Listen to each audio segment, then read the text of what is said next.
Welcome to a new video and a new camera review of the Xiaomi 13 Pro. So let's get started.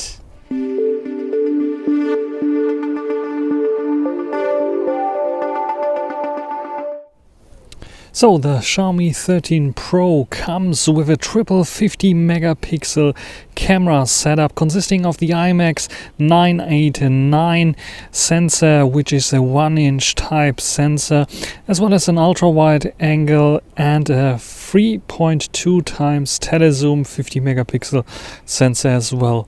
And on the front we have a 32 megapixel front facing camera that sadly still cannot record 4K.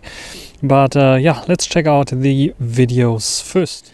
This is now the front-facing video of the Xiaomi 13 Pro, and as you can see here, full HD only. I think it is okay for full HD, 30 frames per second, no 60 frames per second here, sadly. And yeah, a bit overexposed there in the background, but nicely exposing my face. It's detecting my face and it's exposing for this one. So you might get a blown out background, but still have like a nicely exposed face, which I think is also something good, but not in this price region. In this price region, I expect 4K, 30 frames per second, and yeah, good HDR, which sadly this Xiaomi 13 Pro does not have. When it comes to the back-facing video, the main camera sensor is the highlight here. IMX 989 1-inch type sensor, and you get nice creamy background blur. And yeah, it's a bit of a grayish day, so yes, a little bit blue in the sky, but not too exaggerating here, I would say. And yeah, what do you think about this one here? 4K 30 I'm recording here right now, and during the recording of 4K 30, what I can do is I can switch to the ultra wide angle. So let me go to the ultra wide angle. So now we're here at the ultra wide angle, and this one offers also 50 megapixels and 4K 30, so no issues there with this one. And if I want to, I can even zoom in on stuff. So let's try to zoom in. So there we can see something that I want to zoom in. So let's go. At 3.2 times it's switching the lens, and I can go up to 15 times zoom, which looks like this. You can see it's a bit blurry, but at least it keeps it stable. And I think at 10 times it is still okay.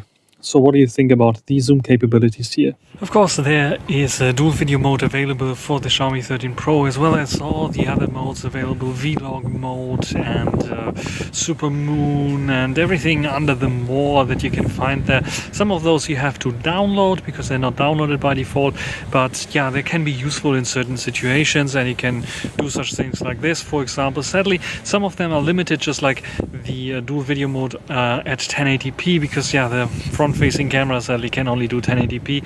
And this is, by the way, using the internal mic. So what do you think about the Xiaomi 13 Pro?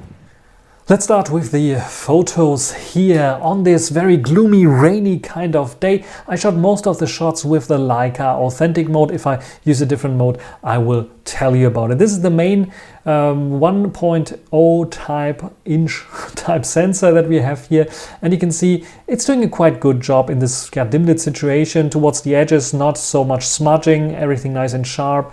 It's not brightening up the shadows so much, so dark shadows, they just are appearing dark here because it is like this. It's not over sharpening. Sharpness is okay, I would say. Colors are not too vibrant. I think it's also okay. It's very realistic in terms of colors, and I think it's a very cool kind of look because it's like brightening things up in the middle a little bit, and we have a little bit of darker edges, the vignetting going on, a typical Leica look that we have here.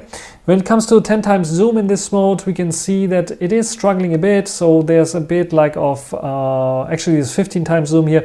There's a bit of yeah, already sharpening noise going on. I think it is sharpening applied as well here, and we have a little bit kind of blooming, and the 3.2 times zoom looks a lot better, as you can see here. So we still have the vignetting because it's like authentic, but everything appears nice and sharp, not over processed.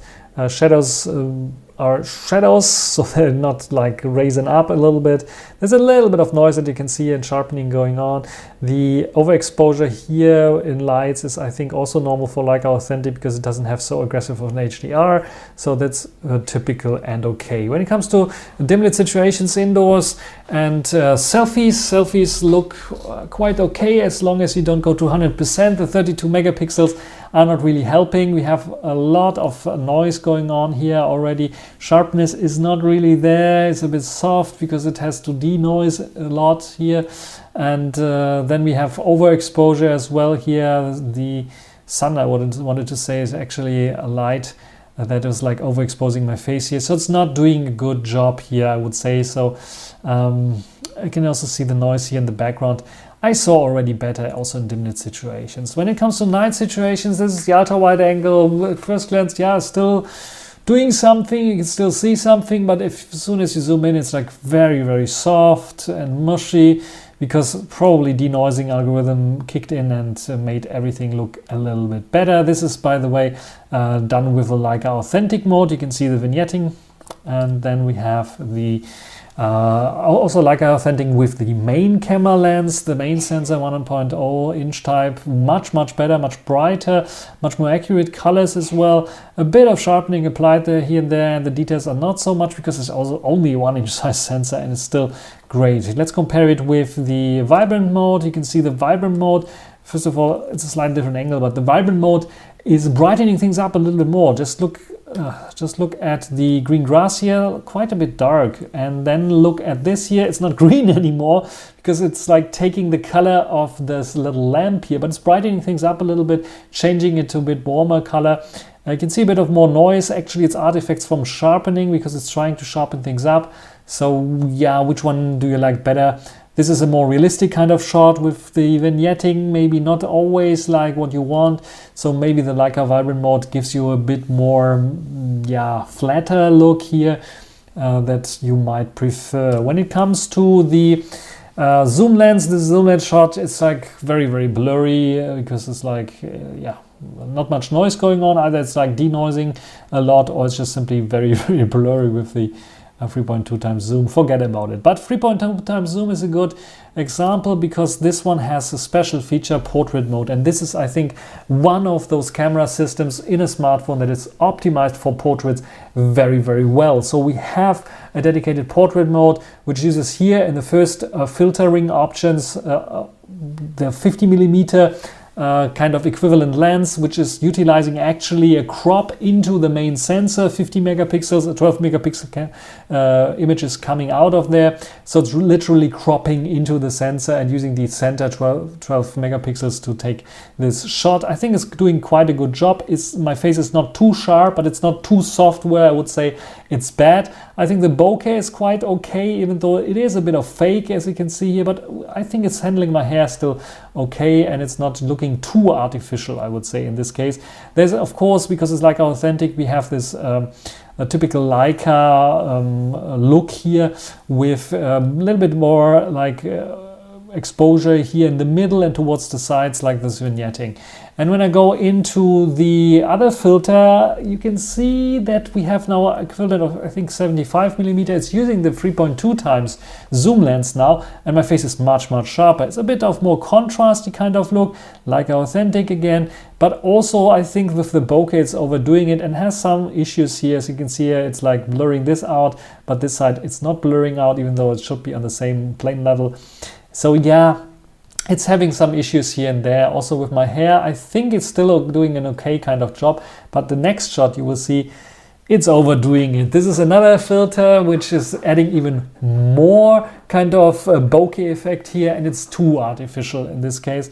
As you can see here, it's like the cutout here is just simply too aggressive as well, and it's just not looking natural anymore. It just it might be looking nice on a social media if you only watch it on a phone, but if you're looking at if you watch it or want to take a look at this on a big television or something like this, it's not good. Then we have this kind of soft mode that adds like a dreamy kind of look. I think is still okay and doesn't have so much issues with the cutouts here, which is also pretty nice. Yeah, and if you want to have more natural kind of bokeh, the 1-inch size sensor, even with an aperture of f1.8, I think it is, has also natural background blur if you get close to an object or subject, just like here for this tripod and this smartphone clamp that I used for taking the portrait shots. And a nice cool feature is when it comes to this kind of thing and bokeh, you can get natural bokeh even with the telezoom lens. This is 3.2 times telezoom. This is not unnatural bokeh. This is natural bokeh produced because the tele lens has macro photography capabilities. So this one here, I didn't change my position from from this. I just moved the camera a bit down. That's everything. And switch to the 3.2 times. It has 10 centimeter close focusing distance, and you can get very nice and detailed shots like this. Very good for macro photography, I would say. So if you want to get to something very close, this is possible. This is 2 times zoom. It's a crop again on the main camera sensor. So it's using the 50 megapixels and it's cropping in using the center 12 megapixels for taking the shot. I think it's quite okay, good HDR in this case, but a bit of dark here. The subject of Darth Vader is a bit of dark here. It did not detect the face of it, so yeah, understandable. You can see a little bit of artifacts and a little bit of like blurriness and maybe color noise already going on here because it is really a crop on this 12 megapixels, and these are very, very tiny megapixels for this 1-inch sensor. And then we take a look at the 3.2 times zoom, which is a lot brighter already. I think it has some issues with chromatic aberrations here. I can see a little bit. And we have, I think, a better exposed Darth Vader, more details here for sure, and not so much noise and color noise here in this case, but chromatic aberrations I clearly see here. And then we go to the 10 times zoom. You can see it detected now Darth Vader's face and exposing to the face. So everything is a lot brighter than in the previous shot where you can see, yeah, the dark Darth Vader has a dark outfit. And here it's like, yeah, very, very bright because it's exposing to the face. So this is like what the automatic thing is doing.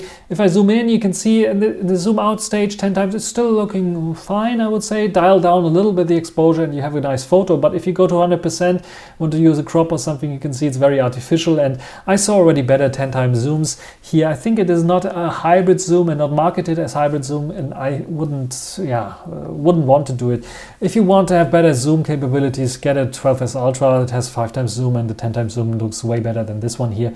But it's okay, I would say, for social media still, but not for larger displays. And then 70 times zoom, just forget about it.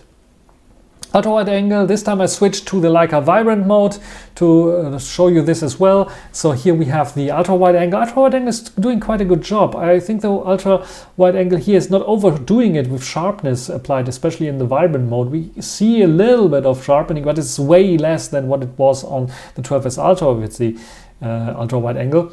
And we can see towards the sides here, it's getting a bit soft here, loss of detail for sure, but it's not dramatic. It's nothing where I would say it's totally useless.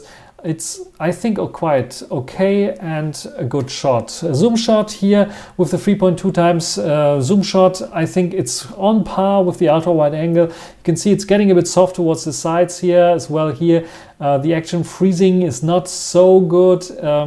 A bit of sharpening applied, you can see it's getting a bit sharper towards the center and getting a bit softer towards the sides here, chromatic aberrations again, but I think it's still doing an okay kind of job for a 3.2 times lens. Then see the difference between this here, the green grass here, and then same situation, same day, just a few seconds later, no sun there, selfie. Selfie exposing to my face, so brightening my face up and everything around me as well. So yeah, it becomes almost like a completely different day here. But I think the selfie is doing a good job in terms of details. You can see maybe sharpness could be a bit better. I saw already better, but for a fixed focus lens, it's okay-ish. Still, this is one of the weakest sensors, and I think it is not even completely flagship worthy here, flagship level worthy, because I saw already better selfie cameras and better shots on mid-rangers or premium mid-range phones. So this is something that Xiaomi really has to upgrade. This is not my favorite one. Then interestingly enough, the main camera sensor, 1.0 inch type sensor, when you take a shot in pro mode, it's showing also 23 millimeters, but we get this kind of shot. And you can see slight vignetting already going on here towards the side. But if I take a shot in the like a vibrant mode, in normal photo mode, see how it crops in a little bit. So it looks like, even though in the metadata they are basically telling me 23 millimeters, and if I go to the other one, you can see also 23 millimeters. It is not. It is just a crop in. This is 23 millimeters probably, with a little bit of chromatic aberrations and no. Is there a lens correction? I'm not so sure. And this one is definitely a bit cropped in, so might be 27 millimeters. The same trick that Huawei and Honor are doing for getting rid of this vignetting, getting rid of chromatic aberrations, and getting rid of distortion. So this is the vibrant mode, and now let's check out the Leica authentic mode. You can see there is a clear difference here between those two. So we have a different kind of color scheme. The vibrant mode is very flat looking. This one here has a spot in the middle that's a bit brighter, and then we have this vignetting, pronounced vignetting around the edges here of the image. And you can see also, I think the colors are a bit different. Where here I think this yellow is more towards greenish. Here I think actually this yellow is more towards greenish. Here I think it's more yellowish. So there is a difference also a bit in colors, but the main difference here, and this is I think a little bit more subtle difference than it was with the 12S Ultras Leica authentic versus Leica vibrant mode, is just the vignetting and slightly different, like in colors, more contrasty kind of look that we have, definitely less flatter kind of look that we have here on the vibrant mode, on the authentic mode. Then here again a shot with the 3.2 times zoom in Pro mode, also to show you it has a little bit of slight vignetting but also very punchy colors in Pro mode. Is what you get without a Leica profile basically, the Pro mode. And then here, this is again the Leica authentic mode, where we have like again here, just look at the grass and like compare it with the Leica with the Pro mode, which looks like this. So you can see the difference we have in this Leica authentic mode. It's brightening this middle a bit up. We have this slight vignetting again going on. In the Pro mode, we still have a bit of slight vignetting, but this light source in the middle that's brightening things up is gone. And also this kind slightly more warmish kind of yellowish kind of look is gone in the Pro mode. It's getting darker here, especially on the green grass. And then when we go to the Leica vibrant mode, you can see this kind of warmer look in the Pro mode. This is even warmer here, or more yellowish kind of look in the Leica authentic. Gets bluish. So we have the sky. This is basically, the Pro mode is showing it most realistically, I would say. And then the Leica vibrant mode is optimizing the greens a little bit, making them a little bit more bluish. Also the sky is the main difference, where you can see more warmish and definitely bluish, and the same goes then for the water there as well, that is appearing much more bluish. In terms of detail level and so on, if you zoom in, there's not much of a difference. I also don't see it over sharpening things. It's a lot softer on the Leica authentic mode for sure. There's a bit more detailed here. And in the vibrant mode, maybe the sharpening is a little bit higher than in the Pro mode, but it's like very, very subtle effect. So they did change the Leica modes for sure. And this is the end now for my comparison here of the photos. What do you think? Write it down in the comments.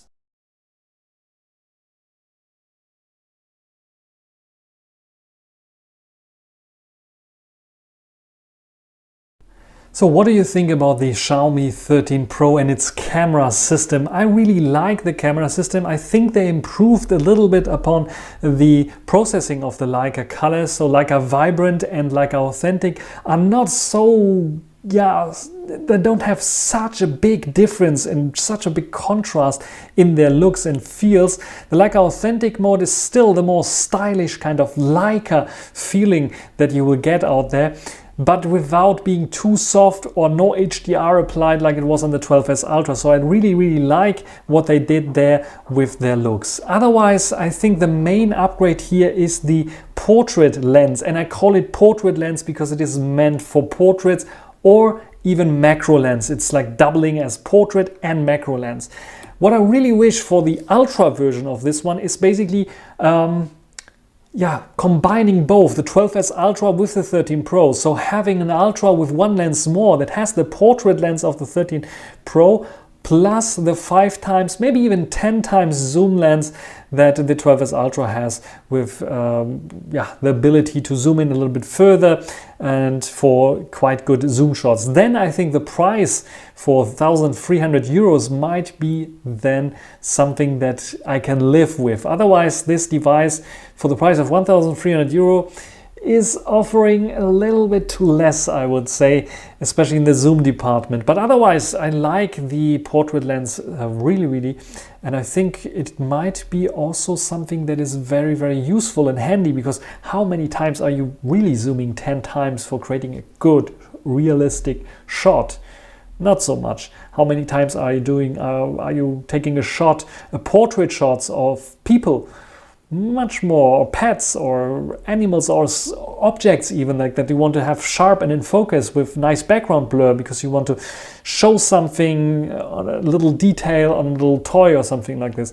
Much more, I would say, than the 10 times zoom. But write me in comments what you think about the camera and the camera samples. By the way, you can find all the photos that I took also down in the description. There will be a link to the original JPEGs. That's everything for this video. Hope you enjoyed it. Thanks for watching. Until the next time. Bye.